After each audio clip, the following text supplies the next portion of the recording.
নমস্কাৰ কলিবাক কি জয় আমি আছোঁ বৰ্তমান বিলুপ্তাৰীহাটীত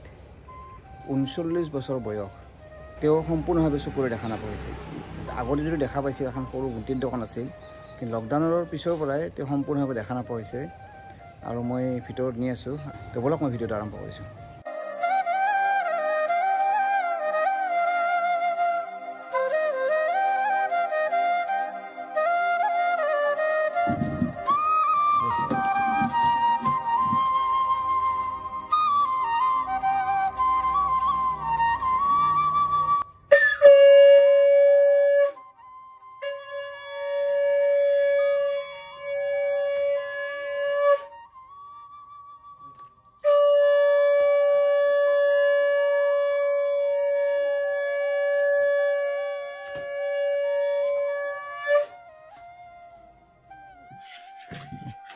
Tiêu của người học này.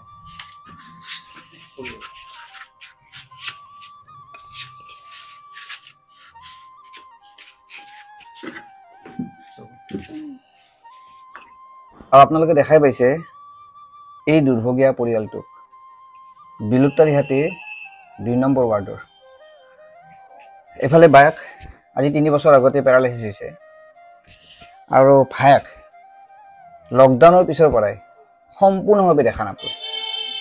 যদিও আগতে অলপ অলপ দেখা পাইছিল এখন সাধাৰণ মানে গুণ্টিৰ দোকান আছিল সেই গুণ্টিৰ দোকানখন দিয়ে পৰিয়াল চলি আছিল কিন্তু লকডাউনৰ পিছৰ পৰাই তেওঁ সম্পূৰ্ণভাৱে দেখা নাপাইছে আৰু ইনকাম কৰা মানুহ হৈছে এওঁ চিলাই কাম কৰি তেওঁ ঘৰখন কিনোমতে চলি আছে আৰু চিলাই কাম কৰি পায়নো কেই টকা আপোনাৰ নামটো কি আছে বাইদেউ সেউজী দাস হয়তো এইখিনি সময়ত মানে ভাষা নাই কেৱল চকু পানী টুকি আছে চাওক সেইফালে কান্দি আছে ভাবা নাছিলো আহোঁতে যে এনে এটা পৰিৱেশ এই ঘৰটোত পাম বৰপেটা ২ নং ৱাৰ্ডত আমাৰ বিন্দা চলি আছো কাৰো কথা কোৱা চিন্তা কৰিব সময় নাই নিজৰ ভাগত নিজে চলি আছো কিন্তু আমাৰ মাজতে এনে দুৰ্ভগীয়া পৰিয়াল আছে যিটো পৰিয়ালে ভাত মুঠিৰ কাৰণে ৰাতিপুৱালে চিন্তা কৰিব লগা হয় এজন ডেকা ল'ৰাই চকুৰে দেখা নাপোৱা হয় তেওঁৰ মনত কিমান দুখ থাকিব পাৰে তেওঁৰ বয়স ৩৯ বছৰ আৰু এই ৩৯ বছৰতে দুয়োটা চকুৰ পৰাই তেওঁ দৃষ্টি নোহোৱা হৈছে দৃষ্টিহীন চকু যদি দিয়ে এই থাপনাত থিয়া কৰিছে হাতেৰে ধৰি ধৰি মাত্ৰ আগফাল পাছফাল গৈছে আমার আর ভাষা নাই দিও কি নকো এই বয়সত যদি দেখা নাপাব লাগে মানুহৰ কিমান দুখ থাকে আমাৰতো কৰবাৰ মনৰ ইচ্ছা কিন্তু আমি কৰবা নোৱাৰো দেখা নাপাওঁ গতিকে অসমবাসী ৰাইজে এইখিনি আৰু সহায় কৰিলে ভাল হয় চকু দি দেখা পা হলে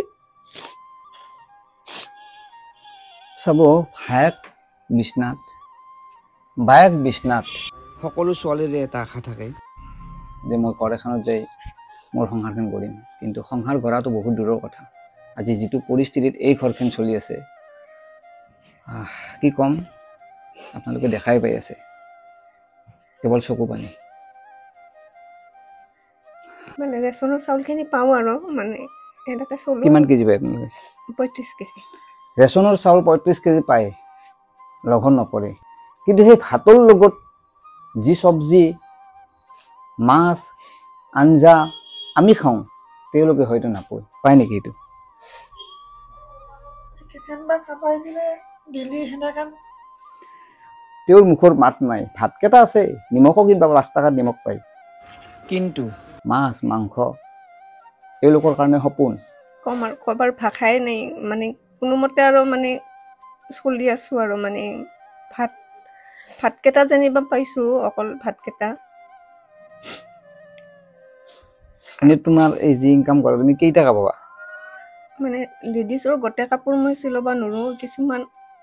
মানে সাধাৰণখিনি চিলাব পাৰোঁ আৰু সেই সাধাৰণ যিখিনি চিলোৱা হয় সেই ঘৰখন চলে না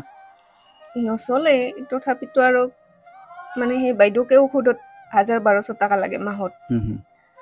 সেনেকৈ কিবা কৰি আৰু সেই কৰোঁ আৰু অৰুণোদয় পায় অৰুণোদয় পাওঁ আৰু এওঁৰ কাৰণে বিকলাংগৰ সেইটো বিকলাংগ আৰু অৰুণোদয় 1250 টাকা কৰি সেইখিনি পইচাই দি হয়তো কোনোমতে ঘৰখন চলি আছে কিন্তু 1250 টাকা তেওঁ পায় ঔষধত কিমান খৰচ হয় 1200 টাকা হৈ যায় গতিকে তেওঁৰ পইচাখিনি তেওঁৰ নামত খৰচ হয় আৰু তেওঁৰ 1250 টাকা দি তিনিজন ব্যক্তিয়ে খাব লগা হৈছে কি কম আৰু এই অৱস্থা দেখাই পাইছে কি কম মামক লাগা কোনে ও বাপ এই ডাঙৰ বালুন চিকিৎসা কৰিবই নললো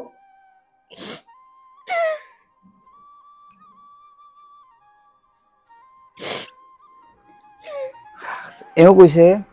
নিজৰ ভাইক আজি বিছনাত যদি বহি থাকিব লগা হয় তেওঁলোকৰ এটাই অনুৰোধ আপোনালোকলৈকে অলপ সহায় যেনেকৈ অসমত আমাৰ এই চিকিৎসাটো নহয়েই চেন্নাই যোৱাৰ কাৰণে হয়তো অলপ পইচাৰ প্ৰয়োজন হ'ব আৰু যিটো বেজী সেইটো বেজীৰ দাম হৈছে 1 লাখ টাকা গতিকে কি ক'ম 1 লাখ টাকা বহুত টাকা কিন্তু যদি আপোনালোকে 1 টাকা কাৰণে দিয়ে 1 লাখ টাকা কিন্তু সৰু হ'ব 1-2 টাকা যদি দিয়ে তেওঁৰ সেই বেজীটোৰ দাম আৰু লগতে হয়তো আহা-যোৱা খৰচ আমি দিব পাৰিম বৰপেটাবাসী আৰু অসমবাসী ৰাইজ মই আপোনালোকক এটা অনুৰোধ কৰিছোঁ মানে মোৰ ভাইটিৰ মানে চকুৰ কাৰণে 1 লাখ টকাৰ প্ৰয়োজন সেইখিনি মানে আপোনালোকে যেন মানে সহায় কৰে আৰু হেই কৰি টকাৰে বাইদেউৰো মানে আছে তথাপিতো চলি যাব দুটাক কটাই দিবা নৰে কিন্তু ভাইটি যদি অলপ দেখা পা হয় আপোনালোকক এই অনুৰোধ আৰু মোৰ এই মানুহৰ যি কাম আছে সেইখিনি কৰিলেহে তুমি পইচা পাবা সেই পইচাৰে তুমি বস্তু আনবা তাৰপিছত এই তিনটা মানুহ খাব লাগিব কি কম ভাষা নাই কথা হ'ল কি অলপ বৰপেটাবাসী ৰাইজৰ অসমবাসী ৰাইজৰ পৰা অলপ সহায় 2 টাকা 1 টাকা 10 টাকা যাই যেনেকৈ পাৰে এই পৰিয়ালটোক অলপ সহায় কৰক যদি আমি 1 লাখ টাকা যোগাৰ কৰিব পাৰোঁ যদি তেওঁক চেন্নাই পঠাব পাৰোঁ যদি তেওঁ চকু দি দেখা পা হয় দুজন বাইদেউ তেওঁ সৰু একদম এই দুজনী বাইদেউক তেওঁ চাব পাৰিব কাৰণ যেনেকৈ চকু দি দেখা পোৱাৰ পাছত কিবা নহয় কিবা এটা কৰিব পাৰিব এতিয়া আমি অলপ চেষ্টা কৰোঁ আহক আপুনি মই তেওঁ গোটেই মিলি আমি যদি তেওঁক চকু দি দেখা কৰি দিব পাৰোঁ